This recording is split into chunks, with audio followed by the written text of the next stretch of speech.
കണ്ണൻ പറഞ്ഞ സാധനമെടുക്കാൻ കണ്ണൻ്റെ മുറിയിലേക്ക് അച്ചു ചെന്നു. ബെഡിലായി 2 പെൺകുട്ടികൾ ഇരിക്കുന്നത് കണ്ടതും അച്ചു അവരെ നോക്കി. ആരാ? അതിലൊരു പെൺകുട്ടി അച്ചുവിനെ കണ്ടതും ചോദിച്ചു. നേരെയുള്ള വീട്ടിലെയാ?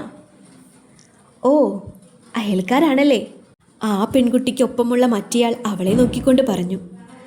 അല്ല, ഇതെൻ്റെ അപ്പച്ചിയുടെ വീടാണ്.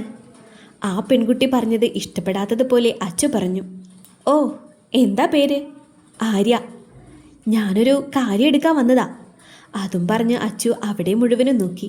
കണ്ണൻ പറഞ്ഞ ബോക്സ് കാണുന്നുണ്ടായിരുന്നില്ല. അച്ചു മേശയുടെ അടുത്തേക്ക് പോയി നോക്കി. നിങ്ങളെന്താ ഇവിടെ ഇരിക്കുന്നേ? അതും പറഞ്ഞുകൊണ്ട് കിച്ചു അകത്തേക്ക് കയറി വന്നു. അച്ചു അവൻ്റെ ശബ്ദം കേട്ടെങ്കിലും അത് മൈൻഡ് ചെയ്തില്ല. ആ കിച്ചു, ഞങ്ങൾ വെറുതെ നിങ്ങളെ 2 പേരെയും അവിടെ അന്വേഷിക്കുന്നുണ്ട്. കിച്ചു പറഞ്ഞതും ആ പെൺകുട്ടി മറ്റേയാളെ വിളിച്ചുകൊണ്ട് മുറിക്ക് പുറത്തേക്ക് പോയി. പോകുന്ന കൂട്ടത്തിൽ വാതിലിൻ്റെ അവിടെ എത്തിയതും മറ്റേ പെൺകുട്ടി തിരിഞ്ഞു നോക്കി. അവർ പോയിട്ടും അവിടെ തന്നെ നിൽക്കുന്ന കിച്ചുവിനെ കണ്ടെങ്കിലും അച്ചു മൈൻഡ് ചെയ്യാതെ ആ ബോക്സ് നോക്കൽ തുടങ്ങി. അലമാരയ്ക്ക് മുകളിൽ ഒരു ബോക്സ് ഇരിക്കുന്നത് കണ്ടതും അച്ചു മേശയ്ക്കടുത്ത് ഇട്ടിരിക്കുന്ന കസേര വലിച്ച് അലമാരയ്ക്ക് താഴെയിട്ടു. അതിനു മേലെ കയറി നിന്ന് അതെടുക്കാൻ നോക്കി. അലമാരയ്ക്ക് അത്യാവശ്യം നല്ല ഹൈറ്റ് ഉള്ളത് കൊണ്ട് അച്ചുവിന് എത്തുന്നേ ഉണ്ടായിരുന്നില്ല. കിച്ചു ആണെങ്കിൽ അവള് അതെടുക്കാൻ കാണിക്കുന്നത് കണ്ട് ചിരി കടിച്ച് പിടിച്ച് നിൽക്കുകയാണ്. പണ്ടാരക്കാലൻ, നോക്കി നിൽക്കുക, ഒന്ന് എടുത്തു തന്നൂടെ? അച്ചു മനസ്സിൽ കിച്ചുവിനെ പ്രാഗിക്കൊണ്ട് അതെടുക്കാൻ നോക്കി. ജസ്റ്റ് കാലൊന്ന് സ്ലിപ്പായി കസേര നീങ്ങിയതും കസേരയ്ക്ക് അടുത്ത് നിന്ന് കിച്ചുവിനെയും കൊണ്ട് അച്ചു നിലത്തേക്ക് വീണു. വീഴുന്ന വീഴ്ചയിൽ ഇരു ശരീരവും ഒന്നുരസിയതും 2 പേരും ഞെട്ടിക്കൊണ്ട് പരസ്പരം നോക്കി. നിലത്തേക്ക് വീണതും ബാലൻസ് കിട്ടാതെ അച്ചു വീണ്ടും അവൻ്റെ മേലേക്ക് തന്നെ വീണു. ആ കൂട്ടത്തിൽ അച്ചുവിൻ്റെ ചുണ്ടുകൾ അറിയാതെ കിച്ചുവിൻ്റെ ചുണ്ടിൽ പതിച്ചു. 2 പേരും ഞെട്ടിക്കൊണ്ട് എഴുന്നേക്കാൻ നോക്കി. അച്ചുവിനെ എഴുന്നേക്കാൻ പറ്റുന്നുണ്ടായില്ല. ദൈവമേ, ആരേലും ഇങ്ങോട്ട് കയറി വന്ന തീർന്ന്, അച്ചു മനസ്സിൽ പറഞ്ഞുകൊണ്ട് എങ്ങനെയൊക്കെയോ എഴുന്നേറ്റു. കിച്ചുവും എഴുന്നേറ്റ് അവളെ കൂർപ്പിച്ചു നോക്കി. അച്ചു ആണേൽ അവനെ ഫേസ് ചെയ്യാനുള്ള ബുദ്ധിമുട്ട് കാരണം പുറത്തേക്ക് പോകാൻ നിന്നതും കിച്ചു അവളുടെ കയ്യിൽ പിടിച്ചു നിർത്തി. എന്താ നിന്റെ പ്രശ്നം? കിച്ചു അവളെ നോക്കിക്കൊണ്ട് ചോദിച്ചു. അവൻ്റെ മുഖത്ത് ഇപ്പോൾ ഇങ്ങനൊരു കാര്യമേ നടന്നിട്ടില്ല എന്ന ഭാവമായിരുന്നു. ഒന്നുമില്ല. ഇല്ലേ? ഇല്ലെന്ന്. മാച്ചിങ് ആവാനല്ലേ ഞാൻ ഈ ഡ്രസ്സ് എടുത്തേ. പിന്നെ എനിക്ക് സാരിയും പട്ടുപാവാടയും ഒക്കെ ഇടുന്നത് കാണാൻ ഭയങ്കര ഇഷ്ടമാണ്, അതല്ലേ? കിച്ചു അവളെ നോക്കിക്കൊണ്ട് പറഞ്ഞു. അച്ചു ചിരിച്ചുകൊണ്ട് അവൻ്റെ ഷോൾഡറിൽ പിടിച്ച് കടിച്ചു. പട്ടിക്കുട്ടി. ഞാൻ പോവാ. അതും പറഞ്ഞ് പോകാൻ നിന്നതും കിച്ചു അവളെ പിടിച്ചു. നേരത്തെ തന്ന കിസ് കൊള്ളാമായിരുന്നു കേട്ടോ, ഒരു ന്യൂ ഫീലിങ്സ്. അതും പറഞ്ഞ് അച്ചുവിനെ നോക്കി കണ്ണിറുക്കി അവളുടെ കവളിൽ ഒന്ന് അമർത്തി കടിച്ച് അവിടെ ഒരു ഉമ്മയും കൊടുത്തുകൊണ്ട് കിച്ചു പുറത്തേക്കിറങ്ങിപ്പോയി. അച്ചു ആണേൽ ഇപ്പോൾ എന്താ സംഭവിച്ചതെന്ന് ഓർത്തുകൊണ്ടിരുന്നു. പിന്നെ ചിരിയോടെ പുറത്തേക്കിറങ്ങി. ഹാളിൽ ഒരു മൂലയ്ക്കിലായി മുഖവും വീർപ്പിച്ച് ആരെയോ കൂർപ്പിച്ച് നോക്കുന്ന ലച്ചുവിനെ കണ്ടുകൊണ്ടാണ് അച്ചു വന്നത്. ലച്ചു നോക്കുന്നത് കണ്ടതും അച്ചു അവൾ നോക്കുന്നിടത്തേക്ക് നോക്കി. ആദി ഏതോ ഒരു പെണ്ണിനോട് സംസാരിക്കുകയാണ്. ഡി. അച്ചു 2 തവണ തട്ടി വിളിച്ചുവെങ്കിലും ലച്ചു അനങ്ങിയില്ല. അച്ചു ലച്ചുവിൻ്റെ മുന്നിൽ കയറി നിന്ന് വിളിച്ചു. മാറി നിൽക്കണേ പുല്ലേ, ഇങ്ങേരെ ഞാനിന്ന്. അതും പറഞ്ഞ് ആദിക്കടുത്ത് പോകാൻ നിന്ന ലച്ചുവിനെ അച്ചു പിടിച്ചു നിർത്തി. വെയിറ്റ് മോളു, നമുക്ക് സെറ്റാക്കാന്നേ. അത് നടക്കുമെന്ന് തോന്നുന്നില്ല, അങ്ങേർക്ക് എന്നെ ഇഷ്ടമല്ലടി. ലച്ചു അച്ചുവിനെ നോക്കി വിഷമത്തോടെ പറഞ്ഞു. അതൊക്കെ നമുക്ക് സെറ്റാക്കാം, ഒരാൾ വിചാരിച്ച. ആര്? കിച്ചേട്ടൻ. കിച്ചേട്ടനോ? ഞാനൊരു കാര്യം പറഞ്ഞാൽ തല്ലരുത്. എന്താ? കിച്ചേട്ടൻ അറിയാം നിനക്ക് ആദ്യേട്ടനെ ഇഷ്ടമാണെന്ന്. എങ്ങനെ? ഞാൻ പറഞ്ഞു.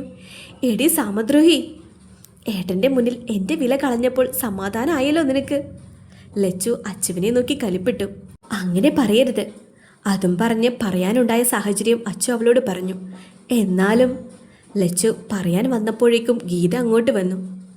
അപ്പച്ചിക്കുട്ടി സുന്ദരിയായല്ലോ, അവരുടെ മൂക്കിൽ പിടിച്ച് വലിച്ചുകൊണ്ട് അച്ചു പറഞ്ഞു. അവരൊന്ന് ചിരിച്ചുകൊണ്ട് അവളുടെ കവളിൽ പിച്ചി. അച്ഛനും അമ്മയും അഞ്ചും എന്തേ മോളെ? ഗീത ചോദിച്ചു. അച്ഛൻ ജോലിക്ക് പോയി അപ്പച്ചി. രാധികയും അഞ്ചുവോ? ഹോസ്പിറ്റലിൽ പോയേക്കുവാ. അയ്യോ, എന്തു പറ്റി? അപ്പോഴേക്കും കിച്ചു അങ്ങോട്ട് വന്നു. അപ്പോൾ അമ്മ അറിഞ്ഞില്ലേ? അഞ്ജുവിൻ്റെ കൈ ഒന്ന് പൊള്ളി. പൊള്ളിയെന്നോ? എങ്ങനെ? അതപ്പച്ചി കറി താളിക്കാൻ നോക്കിയതാ, വെളിച്ചെണ്ണ തെറിച്ച് കയ്യിലേക്ക്. ഏത് ഹോസ്പിറ്റലാണ് പോയേക്കണേ? ഗവൺമെൻറ് ആണെന്ന് തോന്നുന്നു. കുറച്ചു നേരം കൂടി കഴിഞ്ഞതും കേക്ക് മുറിക്കലായി. കേക്കിനു മുന്നിൽ മഹാദേവനും ഗീതയും നിന്നു. മഹാദേവനടുത്ത് കണ്ണനും, ഗീതയ്ക്കപ്പുറത്തായി അച്ചുവും അവൾക്കപ്പുറം കിച്ചുവുമായി നിന്നു. ഈ പെണ്ണെന്തിനാ അവരുടെ അടുത്ത് നിൽക്കണേ? കിച്ചുവിൻ്റെ കൂട്ടുകാരിൽ ഒരാളായ സാന്ദ്ര ചോദിച്ചു.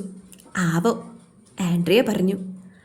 അവൾ അവിടെ നിൽക്കുന്നതിൽ അവർക്ക് കുഴപ്പമില്ല, പിന്നെ നിങ്ങൾക്കെന്താ? ഭദ്ര അവരോട് ചോദിച്ചു. അവർ അവളെ ദേഷ്യത്തിൽ നോക്കിക്കൊണ്ട് എന്തോ പരസ്പരം പറഞ്ഞു. ഗീതയും മഹാദേവനും ഒരുമിച്ച് കേക്ക് മുറിച്ച് പരസ്പരം വായിൽ വെച്ച് കൊടുത്തു. ശേഷം അടുത്ത പീസ് കേക്ക് മുറിച്ചു. കണ്ണനാണേൽ കിച്ചുവിനെ നോക്കി എനിക്കാണെന്ന് മുഖം കൊണ്ട് പറഞ്ഞ് അവരെ നോക്കി. കിച്ചുവാണേൽ നിലയ്ക്കല്ല എനിക്കാണ് എന്ന് മുഖം കൊണ്ട് പറഞ്ഞ് അവരെ നോക്കി. ഗീതയും മഹാദേവനും ചിരിച്ചുകൊണ്ട് രണ്ട് മക്കളെയും നോക്കി.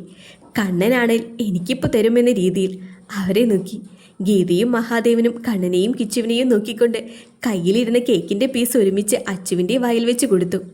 കണ്ണനും കിച്ചുവും നോക്കിയപ്പോൾ അതെനിക്കറിയാമായിരുന്നു എന്ന എക്സ്പ്രഷൻ ഇട്ടുകൊണ്ട് അവൾ അവരെ നോക്കി. ഞാനാ നിങ്ങളുടെ മൂത്ത പുത്രൻ, ഞാനാ നിങ്ങളുടെ ഇളയ പുത്രൻ. ഞങ്ങളുടെ പുത്രന്മാരെക്കാളും ഞങ്ങൾക്കിഷ്ടം ഞങ്ങളുടെ അച്ചുമോളെയാ.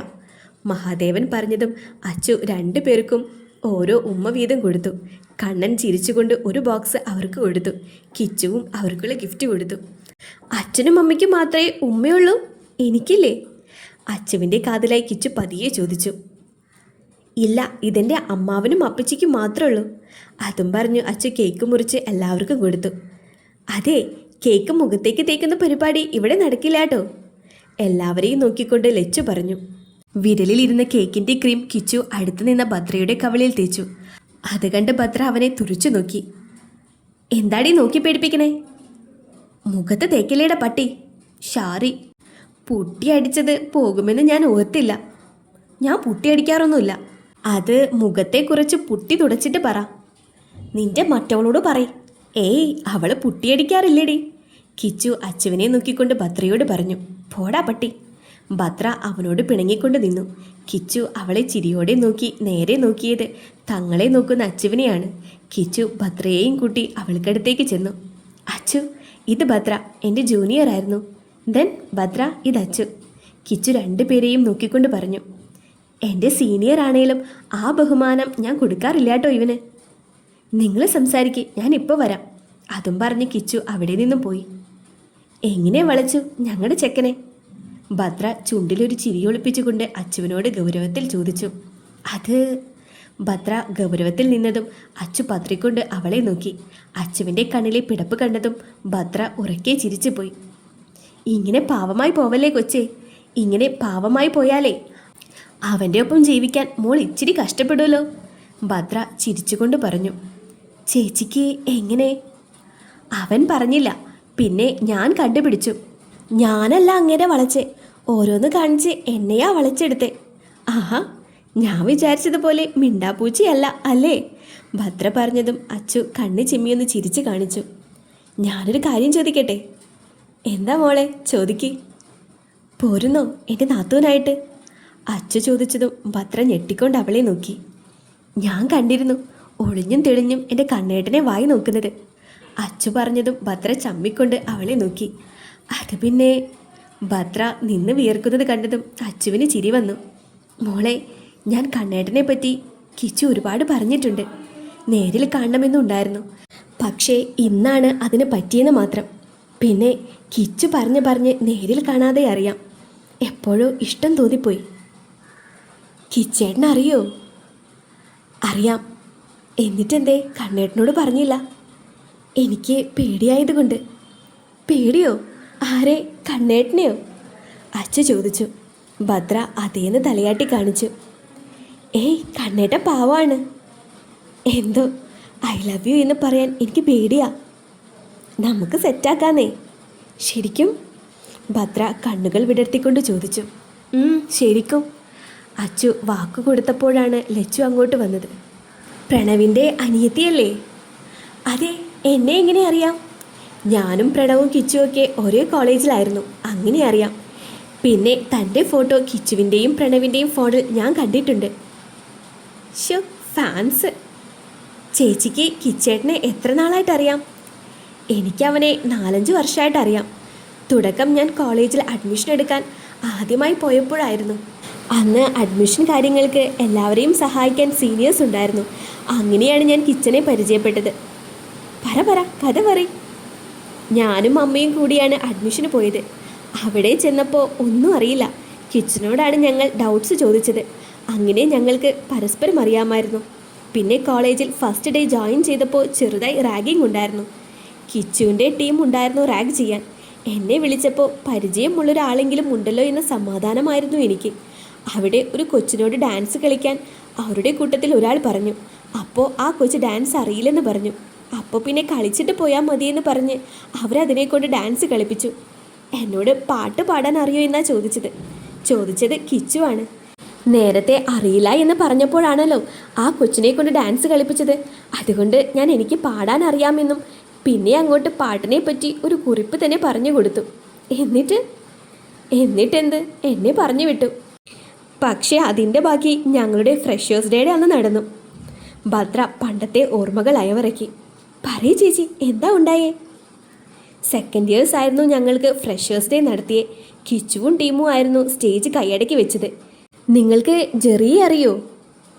കിച്ചുവിൻ്റെ ഫ്രണ്ട്. അറിയാം. അവനായിരുന്നു ആങ്കറിങ്. എനിക്കിട്ട് പണിയായിരുന്നു എന്ന് ഞാൻ അറിഞ്ഞില്ല. ജെറി മൈക്കിൽ കൂടി പറഞ്ഞു, നമ്മുടെ ജൂനിയേഴ്സ് കൂട്ടത്തിൽ ഒരു സംഗീതജ്ഞയുണ്ട്. ആൾക്ക് നമ്മളൊരു അവസരം കൊടുക്കുകയാണ്. നമ്മുടെ കൂട്ടത്തിൽ ഒരാൾ ഒരു പാട്ട് പാടും. അതിൻ്റെ ബാക്കി ആ സംഗീതജ്ഞ പാടുന്നതാണ്. അതും പറഞ്ഞ് ജെറി മാറി. അപ്പോഴേക്കും കിച്ചു സ്റ്റേജിലേക്ക് കയറി വന്നു. ഭദ്രയുടെ ഓർമ്മ അന്നത്തെ ദിവസത്തിലെത്തി. അപ്പോൾ ഗൈസ്, നമ്മുടെ ആ സംഗീതജ്ഞയെ ഈ പാട്ടിനു ശേഷം ഇങ്ങോട്ട് വരുത്തിച്ച് പാടിക്കാം. ഇപ്പോൾ അതിൻ്റെ തുടക്കം ഞാൻ പാടാം. കിച്ചു മൈക്കിൽ കൂടി വിളിച്ചു പറഞ്ഞു. എല്ലാവരും കൈയടിച്ചു.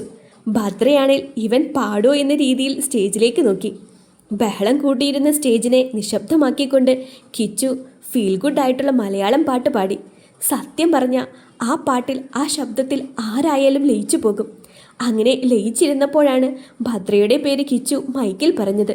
ഭദ്ര ഞെട്ടിക്കൊണ്ട് സ്റ്റേജിലേക്ക് നോക്കി. എല്ലാവരും കൈയടിച്ചൊന്ന് പ്രോത്സാഹനം കൊടുക്ക്.